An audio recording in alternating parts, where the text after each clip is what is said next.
sesión. Nosotros en el año 2009 comenzamos con el programa de válvuloplastia aórtica y después de muchos obstáculos comenzamos el programa de TAVI, de tratamiento endovascular de la válvula aórtica. Por supuesto que hablando con Eulogio García, como con otros colegas, teníamos que empezar el programa con los primeros 2 o 4 pacientes que sean buenos candidatos para demostrar que la técnica funcionaba y además que es lo ideal cuando uno empieza un programa. Pero bueno, nuestro primer paciente fue un paciente de 70 años, de sexo masculino, con factores de riesgo cardiovascular, múltiples factores de riesgo cardiovascular, tenía como antecedente cirugía de canal medular estrecho, artrosis severa de columna, rodillas y manos, y en junio del 2011 había sido internado por un edema agudo de pulmón refractario del tratamiento médico y el examen físico el paciente había adelgazado de 92 kilos a 72, estaba con edemas periféricos bilaterales, ascitis,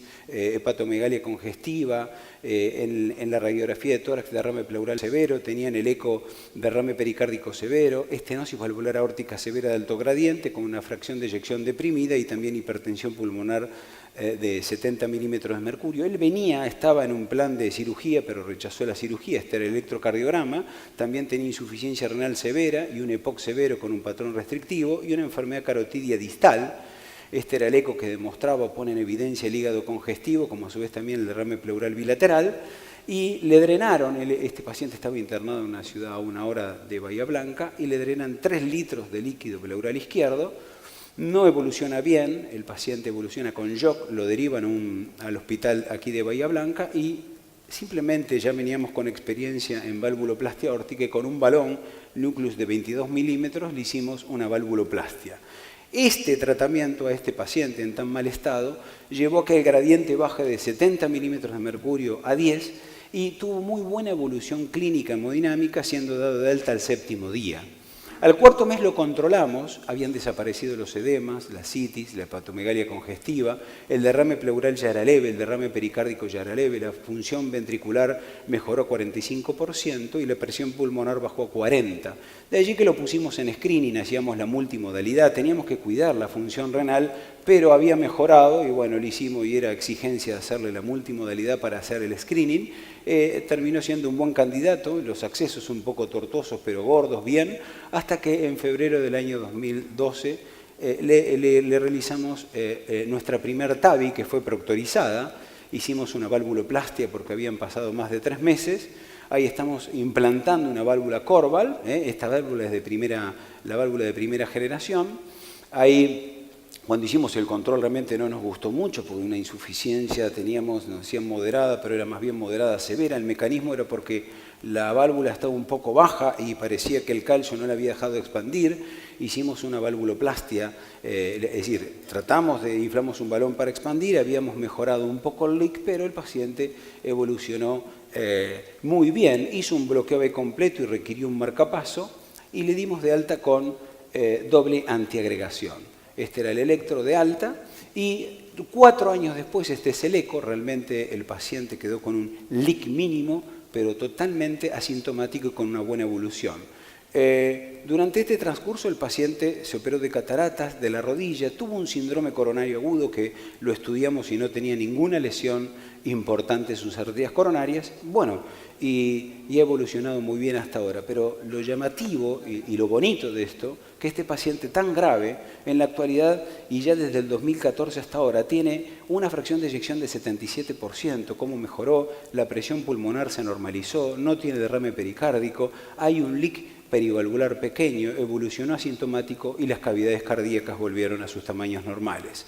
Quizá esta sea la foto que más vemos en los cursos, en internet y demás, pero a mí más que la foto me interesó el paciente, que parecía un paciente muy añoso, pero en realidad un paciente de 57 años de edad con pancreatitis crónica, silicosis pulmonar, cáncer de pulmón, que estaba cursando por una oclusión, por una isquemia subaguda de ambos miembros inferiores, por una oclusión del bypass aortoifemoral, tenía una fracción de eyección de 12%, estaba en shock cardiogénico, 3 equipos quirúrgicos los descartan de cirugía y en el Hospital Universitario un hospital universitario de Francia le hacen una valvuloplastia, el paciente no evoluciona bien y lo trasladan a Rouen donde se realiza, el doctor Alain Crivier el 16 de abril del 2002 realiza el primer implante. Es decir, estos son los pacientes con los que comenzó el programa de TAVI en la gran mayoría de los sitios del mundo. De allí que cuando me pregunten ¿y por qué surge la TAVI? Para darle respuesta a un 30% de la población con estenosis valvular aórtica severa que no tenía más que otra chance que el tratamiento médico. Y hasta en la fecha tenemos, durante todos estos años, hay evidencia en riesgo extremo, en alto riesgo, en riesgo intermedio y en bajo riesgo. Riesgo intermedio y bajo riesgo, lo cual no quiere decir que sea edad joven, porque el promedio de edad de todos esos estudios fue de 79 años de edad.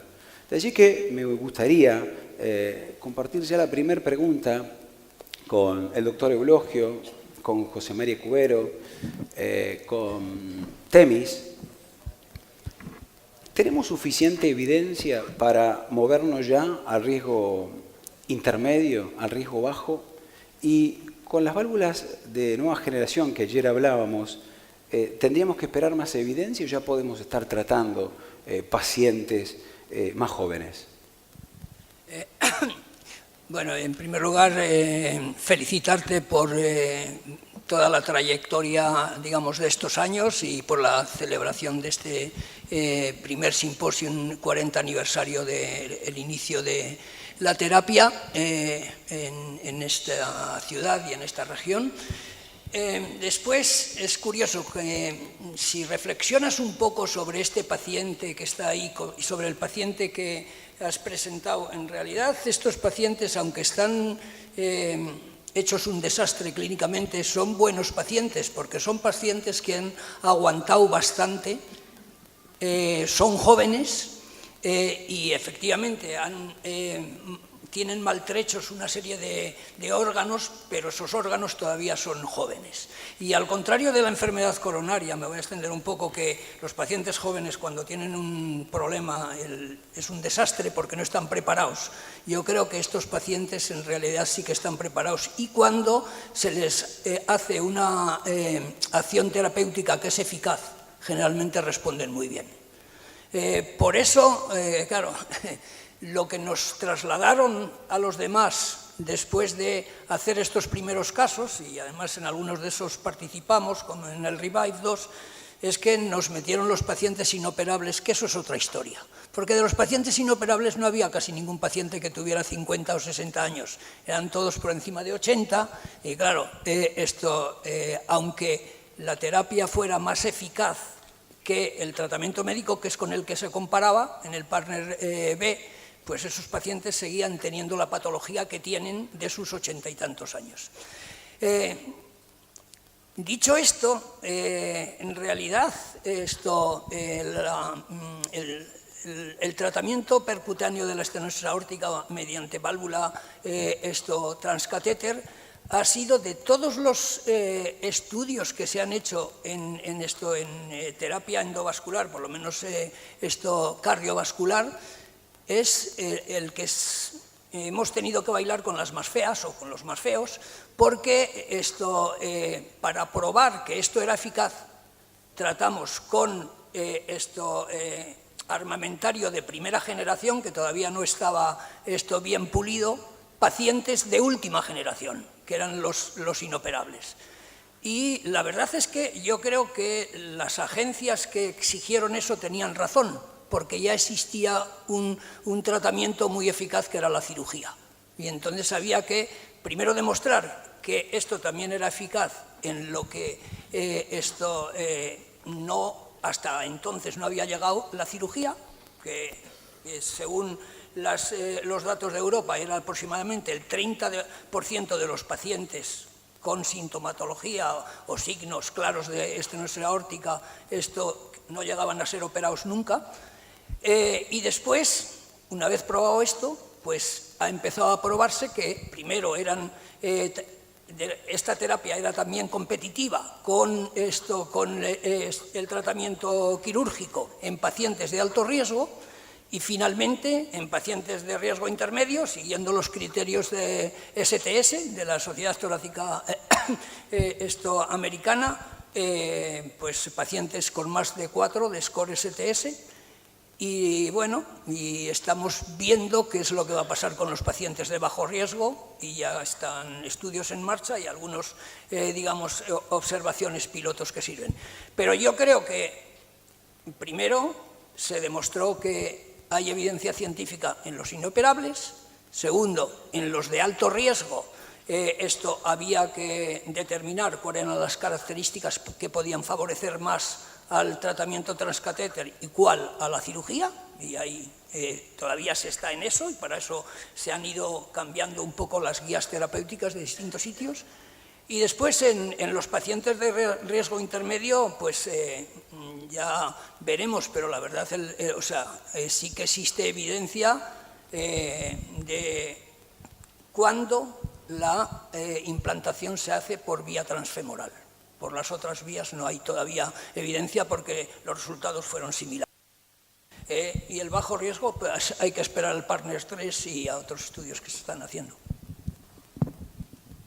Bien, yo quería mostrar esta imagen porque nosotros habitualmente cuando hacemos el screening vemos anatomías absolutamente desfavorables con un calcio extremo, en ciertos casos, calcio extremo en el tracto de salida, estenosis valvular aórtica bicúspide muy excéntricas, con también demasiado calcio, con asociadas a aortas dilatadas, ventrículos de cavidades chicas, pero no solo de cavidades chicas, muy hipertróficos y con espolones septales, sin ser una miocardiopatía hipertrófica septal asimétrica subvalvular, pero que tienen espolones, accesos totalmente prohibitivos, pero debemos pensar ahí en el paciente solo en riesgo quirúrgico o riesgo anatómico, más cuando uno ve en el Partner 2, que sí me llamó la atención, que no utilizaban tomografía para el screening de los pacientes, de 994 procedimientos iniciados en TAVI y 944 en cirugía, 5 en cirugía fueron abortados por calcio extremo y 12 en la imagen, en la rama de TAVI, más que nada porque lo que encontraron en el momento de la intervención en imágenes, independientemente de las complicaciones. Óscar y Marcelo Naín, me gustaría preguntarles, ¿pensamos en riesgo quirúrgico o riesgo anatómico? ¿Cómo discuten los casos que a ustedes les parece que son candidatos para TAVI, pero tenemos condiciones anatómicas muy desfavorables? ¿Tienen un heart team? ¿Lo discuten con un heart team en sesión clínica, con el cardiólogo? Bueno, gracias por la invitación, felicitaciones por los 40 años y un gusto estar acá en Bahía Blanca, que también es parte de mi ciudad grande, del pueblo chico. El heart team es un tema, la verdad que el heart team es una definición bibliográfica muy buena. En Argentina el heart team tiene algunas limitaciones, entre ellas es que si los cirujanos no firman, no están de acuerdo, el heart team se desarma y queda la opinión de los cirujanos. Así que eso es importante porque los seguros de salud solo les interesa la opinión de los cirujanos, aunque después piden una nota firmada con múltiples personas diciendo que eso es un heart team. Dicho esto, la verdad es que lo primero es la condición clínica del paciente y ahí interviene la evaluación y la opinión de todos, pero fundamentalmente la de los cirujanos para ver cuál es la condición de riesgo del paciente, que tiene que ver con los scores y que tiene que ver con algunas cosas anatómicas para la cirugía. Pero la verdad es que cuando el paciente es rechazado de cirugía, que es en realidad la indicación número 1 hoy para hacerse un procedimiento percutáneo, en realidad nosotros lo que tenemos que hacer es buscarle la vuelta de cómo lo vamos a hacer por cateterismo para darle una opción a ese paciente que de otra manera no lo tiene. Es decir que la pregunta es excelente, la realidad transita un camino diferente en nuestra realidad de todos los días y en mi opinión creo que eso es la utilidad de estos eventos, porque si uno dice para qué se juntan los médicos de tal o cual región a hablar de ciertas cosas y todo está escrito, es para poner eso en contexto y creo que ese es el contexto. Hoy manda la realidad clínica y la opinión quirúrgica y después la anatomía para ver cómo lo vamos a hacer y no si lo vamos a hacer. Marcelo, bienvenido. Marcelo Naín es cirujano cardiovascular. Para mí es un honor tenerte aquí. Trabaja en el Hospital del Cruz y bueno, una larga trayectoria, 20 años de cirugía cardiovascular y 4 en la Fundación Favaloro, ¿no? Sí, sí, sí. Bienvenido. Bueno, muchas gracias por la invitación. Para mí es un gusto estar acá. Bueno, con respecto a este tema coincido plenamente en lo que dice el doctor Méndez. Lo que nosotros vemos en cirugía es, respecto a las estenosis aórticas, es que hay mucha diferencia de acuerdo al paciente en varias anatomías. Hasta el paciente la válvula que está muy calcificada y que uno dice cómo esto lo van a resolver por vía endovascular y que tiene muchísimo calcio, y está el otro paciente que tiene una estenosis aórtica también con gradientes severos y todo y que no está tan calcificada. Respecto a lo que dijo él, lo del jardín es cierto, es complicado en la realidad argentina, y bueno, tenemos que ver cómo se va resolviendo el tema con los seguros médicos, etcétera, que están muy complicados para autorizar este tipo de prácticas. La respuesta de la cirugía al avance de la hemodinamia en esto. ¿Ustedes estudian a los pacientes previamente con tomografías? ¿Cambiaron en cómo estudiar al paciente antes de una cirugía o no? ¿Directamente con el eco ya lo operan y...? No, nosotros no. Para cirugía nosotros no hacemos tomografía.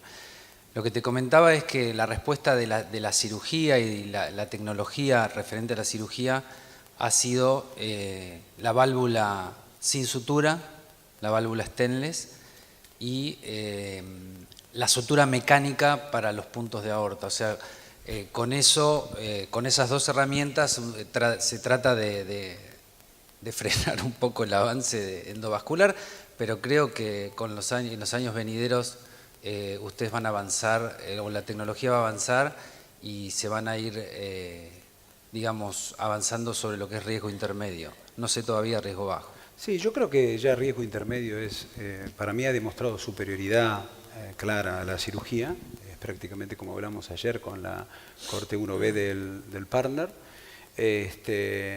y los resultados que estamos teniendo incluso en estas... Yo puse esta diapositiva porque a veces estamos tratando pacientes, como dice Oscar, con anatomías tan desfavorables que una de las preguntas cuando fui a uno de los congresos dice, ¿riesgo quirúrgico o riesgo anatómico? Porque sabemos que en una válvula bicúspide, cualquier de nuestras válvulas, no puedes predecir que el resultado sea igual que en una tricúspide, pero estamos teniendo buenos resultados. Bueno, las válvulas bicúspides, ya te dejo, las válvulas bicúspides incluso para nosotros es complicado en cirugía, colocarlas porque siempre la anatomía es más compleja y hay que tener mucho cuidado con la medición de la válvula. Sí. Sí, Oscar. No, a mí me parece que un dato que siempre hay que tener en cuenta cuando uno habla de estratificación de riesgo, que es una manera muy buena para poder ponernos de acuerdo entre lo que estamos hablando todos los diferentes especialistas, es tener el contexto de la edad. Porque cualquiera sea el riesgo, intermedio, bajo o alto, un paciente de 80 años, hoy no hay ninguna publicación que diga que la cirugía es superior. No. Entonces te quedan solo dos limitantes. La primera es durabilidad y la segunda es costo. Durabilidad para los 80 años está demostrado, o sea, solo te queda una, que es costos. Entonces se vuelve solo una discusión de dinero.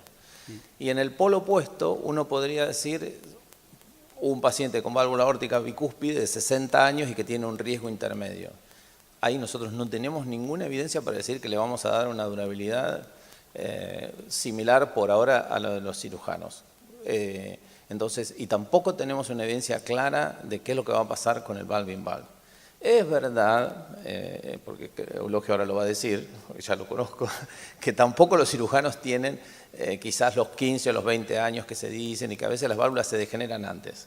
Pero nosotros sí sabemos qué podemos hacer después que se degenere la válvula quirúrgica, pero no está tan claro cómo son los resultados del valve-in-valve por cateterismo. No, el comentario que quería hacer, que estoy de acuerdo que en un paciente joven con con una válvula bicúspide o no bicúspide, que también hay estenosis aórticas en pacientes jóvenes, no se sabe, cuál es la durabilidad, pero hay que también poner encima de la mesa qué es lo que se le ofrece al paciente. Las sociedades están cambiando y un paciente de 60, 70 años ya no quiere llevar una vida sedentaria y muchas veces habla con nosotros y habla también con el cirujano y al final el cirujano acaba poniendo una válvula biológica. Entonces, lo que sí sabemos es que no hay ninguna evidencia de que la válvula biológica tenga más durabilidad que una válvula transcatéter. No hay ninguna evidencia, tampoco de lo contrario, pero no hay ninguna evidencia. O sea que el algoritmo sí que estaba bien cuando la válvula que se iba a poner era una válvula mecánica respecto a la duración. Pero claro, ahora se están ofreciendo válvulas biológicas. Entonces, yo me acuerdo de una discusión con un cardiólogo con estenosis aórtica, joven, menor de 60 años, que vino a ver qué es lo que yo creía y yo le pregunté, ¿tú qué es lo que quieres hacer después de que se te ponga la válvula? Y entonces él primero quería llevar una vida activa, pero además tenía unos antecedentes de experiencia muy malos. Su madre había tenido una estenosis aórtica, le pusieron una válvula mecánica, le pusieron anticoagulación y murió de una hemorragia cerebral. O sea que, entonces, lo que quiero decir es que hay que saber qué es lo que se ofrece al paciente, porque si lo que se ofrece al paciente, después lo que hay que poner es datos encima de la mesa, los que existen. Los que no existen no se pueden analizar, pero los que existen, esto hay que ponerlos encima de la mesa. Antonio, bienvenido, que no te había saludado. Antonio es un amigo nuestro proctor en los primeros 15 casos de TAVI, un cardiólogo intervencionista destacado, jefe del Hospital Español de Buenos Aires. Y quería vamos a empezar a ser un poco más breve para darle dinámica y poder tratar un poco más de temas, estos pacientes tienen asociado en gran frecuencia enfermedad coronaria, ¿no? Siempre discutimos con los cardiólogos cuando tienen enfermedad coronaria asociada, qué escenarios revascularizar y en qué tiempo, ¿no? El doctor Cacao a veces me llama y me dice, ¿podemos hacerlo todo en un mismo tiempo? Y no es lo mismo un angio, sí, como poderlo podemos hacer incluso hasta un tronco, pero nosotros preferimos hacerlo en distintos momentos. Entonces me gustaría que vos nos digas, en tu experiencia, qué escenarios recomendás revascularizar y si lo haces en el mismo tiempo o en etapas y con qué diferencia de tiempo. Bueno, gracias Alejandro por la invitación, es un gusto para mí estar acá. Y te felicito por la organización del evento. Déjame que diga una cosita de lo anterior porque me quedo...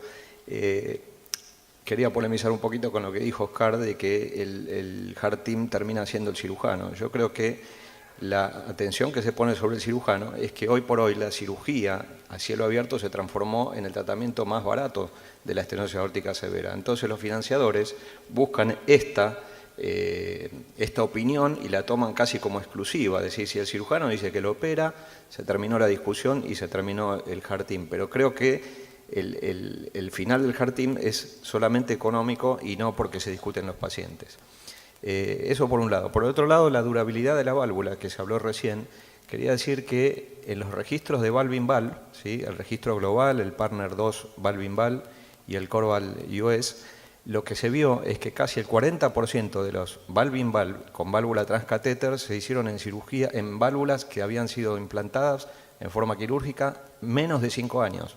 O sea que la durabilidad esta de que se habla de que la válvula que se coloca por cirugía a cielo abierto es tan alta, digamos, habría que revisarla, ¿no? Por lo menos casi la mitad son implantes de menos de 5 años. Y ahora sí, con respecto a lo que vos me decías, yo no vi evidencias muy claras de qué hay que hacer con esto. Si hay que hacer una revascularización conjunta con la TAVI, hacerla en diferida. Algunos proponen que nosotros necesitamos utilizar antiagregantes plaquetarios o doble antiagregación plaquetaria, por lo tanto prefieren no diferir mucho una intervención de la otra. Nosotros lo que hacemos, y no es una cosa que esté sistematizada o que haya algún registro que lo diga, si la angioplastia es una angioplastia simple, que uno ve que es una angioplastia que va a ser prácticamente con stent directo, nosotros la hacemos en forma conjunta. Hacemos primero la angioplastia y acto seguido el implante de válvula. Cuando se trata de una angioplastia compleja o bifurcaciones o más de un vaso, tratamos de hacerlo en forma diferida, siempre 1 o 2 días de diferencia, no más que eso. ¿Con 1 o 2 días? Sí, con 1 o 2 días de diferencia. Doctor Eulogio, no quería dejarlo pasar porque, breve, a muchos de los centros que he asistido, incluso al de usted, no vi funcionar el Heart Team. ¿Es factible el Heart Team? ¿Qué experiencia tiene usted que ha viajado por el mundo? llamarle una experiencia variable, porque como he estado en 3 hospitales diferentes donde ha habido Harting, pues en cada uno ha funcionado de una forma, pero en realidad, además, empecé con el Harting en hospitales públicos donde ahí no había financiadores. Ahí, bueno, la financiación era al principio del año, quiero decir, pero no en cada caso. Y en realidad ahí también tenía esto mucho papel la opinión del cirujano. Estoy de acuerdo con Óscar en eso. Después, eso en el siguiente hospital se diluyó un poco, y la verdad es que yo creo que el Harting es bueno. ¿Sabes para qué? Para que opinen todos. Pero no solo cirujanos y cardiólogos intervencionistas, sino geriatras, que esto tienen también mucho que decir, ecocardiografistas. O sea que yo creo que aprendes cosas y a veces te abren la luz, te encienden la luz a cosas que no se te han ocurrido, ¿no?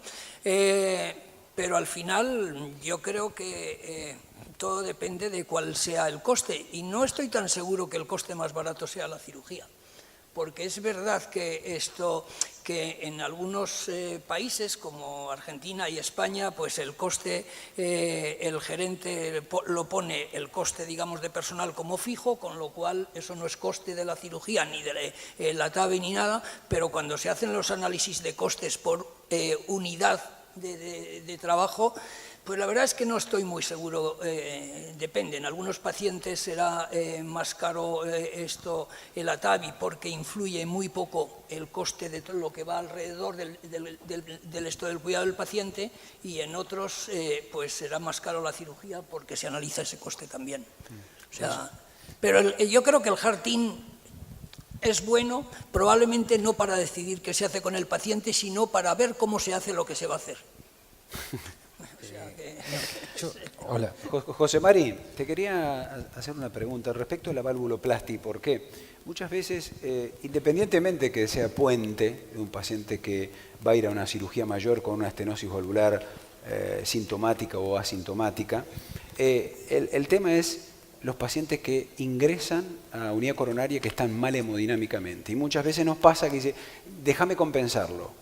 Quiero estabilizarlo, pero a veces no tiene chance de estabilización. Entonces, ¿qué hacen ustedes en su experiencia? ¿Dejan estabilizarlo o lo hacen ya cuando está hemodinámicamente inestable?